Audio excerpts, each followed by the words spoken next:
9 parlamentares, uma queixa-crime e um ministro do Supremo Tribunal Federal que acusou o Congresso Nacional inteiro sem apresentar uma única prova. Isso aconteceu hoje, e o que vem a seguir vai te mostrar por que essa história é muito maior do que parece. O ministro Gilmar Mendes, decano do Supremo Tribunal Federal, usou ontem o plenário da mais alta corte do país para atacar membros da CPMI do Banco Master, insinuando que parlamentares que tiveram acesso à sala-cofre vazaram informações sigilosas da investigação. Não apresentou nomes, não apresentou provas, fez as acusações de forma reiterada, no horário nobre de um julgamento transmitido ao vivo para o Brasil inteiro, e deixou sobre todos os membros da comissão uma nuvem de suspeitas sem qualquer fundamento apresentado publicamente. Hoje, 9 parlamentares responderam, e a resposta deles tem nome: queixa-crime. A gente vai te contar tudo. Quem assinou, o que dizem os documentos, qual é a conexão entre o Banco Master e ao menos 3 ministros do STF, e por que o ataque de Gilmar Mendes ontem pode ter sido muito menos uma defesa da instituição e muito mais um movimento desesperado de quem sabe que a investigação está chegando perto demais. Antes de seguir, se inscreve no canal agora e ativa o sininho. Esse tipo de informação não vai aparecer no horário nobre das grandes emissoras do jeito que a gente vai te contar aqui. Bate o like antes de continuar, isso ajuda o algoritmo a levar essa notícia para mais gente. E nos comentários me diz, você acha que Gilmar Mendes vai conseguir provar o que disse ou vai ter que responder pela acusação? Comenta aqui embaixo, vamos ao que realmente importa. Para entender o peso do que aconteceu ontem, é preciso entender o que é a CPMI do Banco Master e por que ela incomoda tanta gente poderosa ao mesmo tempo. O Banco Master é investigado em um dos maiores escândalos do sistema financeiro brasileiro dos últimos anos, envolvendo irregularidades que afetaram diretamente aposentados e pensionistas que tinham seus benefícios vinculados a cooperativas de crédito associadas ao banco. O rombo estimado envolve bilhões de reais e milhões de brasileiros que perderam parte da renda que levaram décadas para construir. A CPMI foi instalada para investigar esse escândalo, e ao longo dos seus trabalhos, começou a chegar em lugares que claramente ninguém esperava que chegasse. O primeiro sinal de que a investigação estava tocando em nervos sensíveis veio quando o nome de Daniel Vorcaro, presidente do Banco Master, começou a aparecer em comunicações interceptadas pela Polícia Federal. Segundo informações que circularam na imprensa no próprio dia em que Vorcaro foi preso, ele trocou mensagens com o ministro Alexandre de Moraes, perguntando se havia conseguido bloquear algo. O que exatamente não foi detalhado publicamente, mas o contexto dessas mensagens está nos autos e está sendo analisado pelos investigadores. A partir daí, o caso Master deixou de ser apenas um escândalo financeiro e passou a ter uma dimensão institucional que envolve diretamente o Supremo Tribunal Federal. E é aqui que os nomes começam a aparecer de forma muito concreta. 3 ministros do STF têm familiares diretamente ligados ao Banco Master. O primeiro caso envolve o ministro Toffoli, cujo familiar recebeu valores do banco em circunstâncias que a CPMI está investigando. O segundo envolve o ministro Cássio Nunes Marques, cujo filho recebeu pagamentos por uma consultoria prestada ao Banco Master. O terceiro, e talvez o mais grave em termos de valores, envolve a esposa do ministro Alexandre de Moraes, que teria firmado um contrato de 9 milhões de reais para representar o banco. 3 ministros, 3 familiares, um mesmo banco no centro de um escândalo bilionário. E esses mesmos 3 ministros participaram do julgamento que decidiu se a investigação da CPMI seria ou não prorrogada. Nenhum deles se declarou impedido. Todos votaram. Mas espera, tem mais. Ontem, durante o julgamento no plenário do STF, o ministro Gilmar Mendes fez um movimento que parlamentares presentes descrevem como calculado e covarde ao mesmo tempo. Em vez de abordar o mérito das investigações ou as conexões entre seus colegas e o Banco Master, ele usou sua fala para atacar os membros da CPMI, insinuando que o vazamento de informações sigilosas partiu de parlamentares que tiveram acesso à sala-cofre da comissão.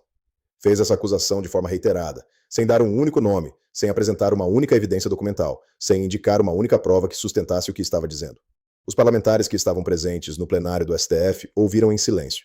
Por protocolo e por respeito à instituição, não responderam no local, mas vieram para o Congresso, e a resposta foi cirúrgica.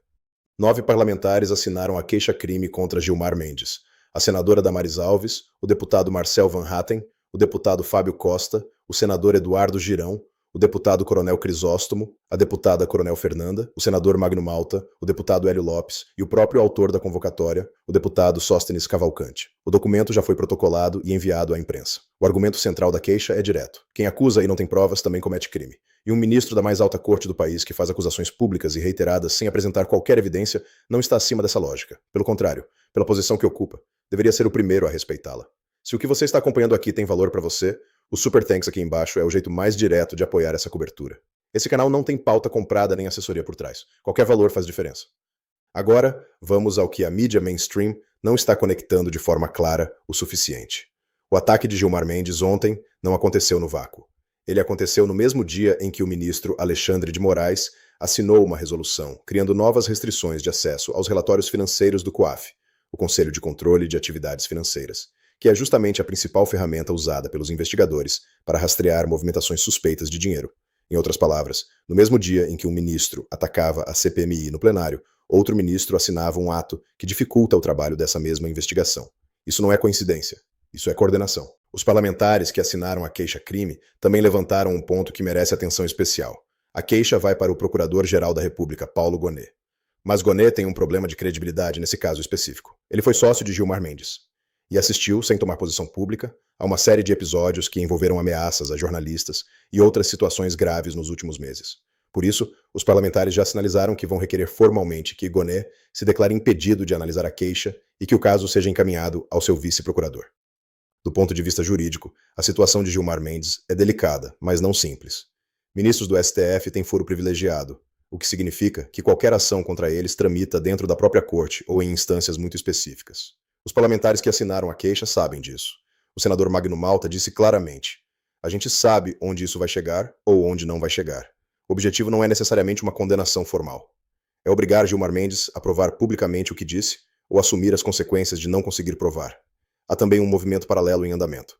O adicionamento do pedido de impeachment de Gilmar Mendes, que já existe na casa com assinaturas de vários senadores, será ampliado com os fatos de ontem. O conflito de interesses entre o ministro e o IDP, o Instituto de Direito Público que ele dirige, e a CBF em ano de Copa do Mundo, já estava na base do pedido. Agora entra também a acusação pública sem provas contra parlamentares. As próximas horas vão definir dois movimentos simultâneos. O primeiro é se Gilmar Mendes vai se pronunciar publicamente para apresentar as evidências que disse ter sobre o vazamento, ou vai permanecer em silêncio, o que por si só já seria uma resposta para os parlamentares e para a opinião pública. O segundo é como o STF vai reagir internamente à queixa-crime protocolada por 9 parlamentares contra seu próprio decano. Uma situação que não tem precedente recente na história do tribunal. O que está em jogo aqui não é apenas a disputa entre um ministro e um grupo de parlamentares. O que está em jogo é se o Supremo Tribunal Federal vai continuar operando como uma instituição acima de qualquer questionamento, capaz de acusar sem provar e bloquear investigações que chegam perto demais de seus próprios membros, ou se o Congresso vai finalmente encontrar instrumentos efetivos para responsabilizar quem usa o poder institucional para se proteger. Essa cobertura existe porque você a sustenta. Se o Brasil Sem Filtro tem feito diferença para você, considera apertar os supertanks aqui embaixo. Cada contribuição mantém essa cobertura independente funcionando todos os dias. O Brasil está assistindo a um confronto institucional que vai muito além de qualquer disputa política comum. Não é direita contra a esquerda, não é governo contra a oposição. É a pergunta mais fundamental de qualquer democracia. Existe alguém acima da lei? 9 parlamentares disseram hoje que não. E colocaram essa pergunta nos autos de uma queixa-crime que o país inteiro vai acompanhar. Esse não é o fim. É o início do capítulo mais difícil desta história. Se inscreve no canal e ativa as notificações, porque cada desdobramento desta investigação vai estar aqui antes de qualquer outro lugar. Bate o like antes de sair. Nos comentários me diz, na sua opinião, Gilmar Mendes vai apresentar provas do vazamento ou vai usar o cargo para engavetar a queixa? Comenta aqui embaixo, quero ler cada análise. E se o Brasil Sem Filtro tem feito diferença para você, considera virar membro do canal. Análises exclusivas antes de todo mundo, botão de associar aqui do lado. O Super Thanks aqui embaixo é para quem quer apoiar diretamente essa cobertura independente. Nos vemos no próximo vídeo.